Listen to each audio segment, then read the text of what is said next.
Welcome back to our channel. நம்ம channel first time பார்க்குறீங்க அப்படின்னா மறக்காம நம்ம சேனலை சப்ஸ்கிரைப் பண்ணிடுங்க. கூட இருக்கிற பெல் பட்டனையும் கிளிக் பண்ணிடுங்க. அது மூலமா நாங்கள் ப்ரொவைட் பண்ணுற காலேஜ் ரிகார்டிங் வீடியோஸ் உங்களுக்கு நோட்டிஃபிகேஷனாக வரும். மறக்காம அந்த வீடியோஸை ஃப்ரெண்ட்ஸ் அண்ட் ஃபேமிலிஸ்க்கு ஷேர் பண்ணிடுங்க. All India quota round 1 result வந்து டிக்ளேர் பண்ணியிருக்காங்க. MCC 2024 ப்ரொவிஷனல் ரவுண்ட் 1 ரிசல்ட் வந்து டிக்ளேர் ஆயிடுச்சு. நீங்கள் ஆல் இண்டியா கோட்டாக்கு அப்ளை பண்ணியிருந்தீங்க அப்படின்னா லாகின் பண்ணி செக் பண்ணி பாருங்க. ப்ரொவிஷனல் ரவுண்ட் 1க்கான ரிசல்ட் வந்து ரிலீஸ் பண்ணியிருக்காங்க. mcc.nic.in வெப்சைட்டில் யூஜி மெடிக்கல்னு கொடுத்து நீங்கள் உங்களோட ரிசல்ட்டை வந்து செக் பண்ணி பார்க்கலாம். வாங்க வீடியோக்குள்ளே போகலாம்.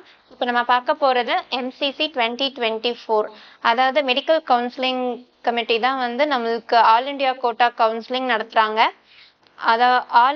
அதாவது இந்தியா முழுக்க இருக்கக்கூடிய 15%, அதாவது அரசு மருத்துவ கல்லூரிகளில், அதாவது ஸ்டேட் கவர்மெண்ட் மெடிக்கல் காலேஜஸ்க்கு 15% ஆஃப் சீட்ஸ், அதாவது இட ஒதுக்கீட்டுக்கான கட் ஆஃப் வந்து அதிகமாக இருக்குது அப்படின்னு சொல்லிட்டு ஒரு ரிசல்ட் அனாலிசிஸ் தான் இந்த வீடியோவில் பார்க்க போகிறோம். அதிகபட்சமாக கட் ஆஃப் வந்து இன்க்ரீஸ் ஆயிருக்கு அப்படின்னு சொல்லியிருக்காங்க. அதை பற்றி பார்க்கலாம். ஃபர்ஸ்ட் வந்து யாருக்கு அதிகமாக இருக்குது, லாஸ்ட் இயர் கம்பேர் பண்ணல இந்த இயர் அப்படின்னு சொல்லிட்டு பார்த்துட்டோம் அப்படின்னா 75 மார்க்ஸ் வந்து இன்க்ரீஸ் ஆயிருக்கு எஸ்டி ஸ்டூடெண்ட்ஸ்க்கு. செகண்ட் வந்து 60+ மார்க்ஸ் வந்து இன்க்ரீஸ் ஆயிருக்கு எஸ்சி ஸ்டூடெண்ட்ஸ்க்கு. ஸோ அதோட டீடைல் ரிசல்ட் அனாலிசிஸ் வந்து பார்க்கலாம் கேட்டகரி வைஸ். ரவுண்ட் 1ல all India quota cut off marks up to 75 marks வந்து இன்க்ரீஸ் ஆயிருக்கு. இதை வந்து நம்ம இப்போ கேட்டகரி வைஸ் பார்த்துடலாம். இதே அன்ரிசர்வ்ட் கேட்டகரியில் பார்த்துட்டோம் அப்படின்னா 2023 கட் ஆஃப் மார்க் வந்து 618 இருந்துச்சு. இதே ரேங்க் அப்படின்னு சொல்லி பார்த்துட்டோம்னா 19,396 ரேங்க்குக்கு சீட் க்ளோஸ் பண்ணியிருந்தாங்க. இதே 2024 கட் ஆஃப் மார்க் எவ்வளோ அதிகமாக இருக்குது அப்படின்னு சொல்லி பார்த்துட்டா 42 மார்க் வந்து இந்த இயர் அதிகமாக இருக்குது அன்ரிசர்வ்டு கேட்டகரிக்கு. அதாவது கட் ஆஃப் மார்க் வந்து 660. இதே என்ன ரேங்க்ல அப்படின்னு சொல்லி பார்த்துட்டா 19,603 ரேங்க் வர சீட் வந்து க்ளோஸ் பண்ணியிருக்காங்க. இதே ஓபிசி நான் கிரீமி லேயர்ல பார்த்துட்டோம் அப்படின்னா 2023 என்ன கட் ஆஃப் இருந்துச்சுன்னா 616 கட் ஆஃப் இருந்துச்சு. இதே என்ன ரேங்க்ல க்ளோஸ் பண்ணியிருந்தாங்க அப்படின்னு சொல்லி பார்த்துட்டா 19,977 ரேங்க்ல க்ளோஸ் பண்ணியிருந்தாங்க.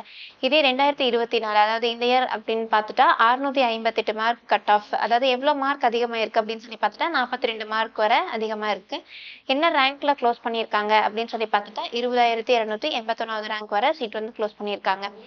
இதே வந்து எக்கனாமிக்கல் வீக்கர் செஷன்ல பார்த்துட்டோம் அப்படின்னா 2023 613 கட் ஆஃப்க்கு சீட் க்ளோஸ் பண்ணியிருந்தாங்க. இதே வந்து என்ன ரேங்க்ல அப்படின்னு சொல்லி பார்த்துட்டா 21,591 ரேங்க்ல தான் சீட் க்ளோஸ் பண்ணாங்க. இதே 2024 பார்த்துட்டோம் அப்படின்னா எக்கனாமிக்கல் வீக்கர் செக்ஷனுக்கு 41 மார்க் வந்து அதிகமாக இருக்குது. அதாவது கட் ஆஃப் எவ்வளோ இருக்கணும் அப்படின்னு சொல்லி பார்த்துட்டா 654 கட் ஆஃப்க்கு தான் சீட் க்ளோஸ் பண்ணியிருக்காங்க.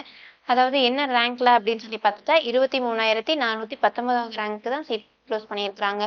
அண்ட் இதே எஸ்சி கேட்டகரியில் பார்த்துட்டோம் அப்படின்னா 2023 509 தான் கட் ஆஃபாக இருந்துச்சு. இதே ரேங்க் அப்படின்னு சொல்லி பார்த்துட்டா 1,13,000 ரேங்க்கு சீட் க்ளோஸ் பண்ணியிருக்காங்க. இதே 2024 எவ்வளோ கட் ஆஃப் இருக்கணும் அப்படின்னு சொல்லி பார்த்தா 66 மார்க் வந்து இன்க்ரீஸ் ஆகி கட் ஆஃப் வந்து 575 கட் ஆஃப் மார்க்குக்கு சீட் கிடைச்சிருக்கு.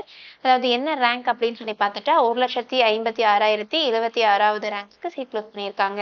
அண்ட் இதே எஸ்டி கேட்டகரியில் பார்த்துட்டோம் அப்படின்னா 2023 கட் ஆஃப் மார்க்காக வந்து 469 கட் ஆஃப் மார்க் இருந்துச்சு. இதே ரேங்க் அப்படின்னு சொல்லி பார்த்துட்டா 1,41,071 ரேங்க்குக்கு தான் சீட் கிடைச்சிது. இதே 2024 பார்த்துட்டோம் அப்படின்னா 75 மார்க் வந்து இன்க்ரீஸ் ஆகி கட் ஆஃப் மார்க்னு பார்த்தா 544 கட் ஆஃப்க்கு சீட் கிடைச்சிருக்கு. இதே என்ன ரேங்க் அப்படின்னு சொல்லி பார்த்துட்டோம்னா 1,45,207 ரேங்க்கு சீட் கிடைச்சிருக்கு. இந்த வீடியோ வந்து கண்டிப்பாக உங்களுக்கு யூஸ்ஃபுல்லாக இருக்குன்னு நம்புகிறேன். தேங்க்ஸ் ஃபார் வாட்சிங் அவர் சேனல். தேங்க்யூ.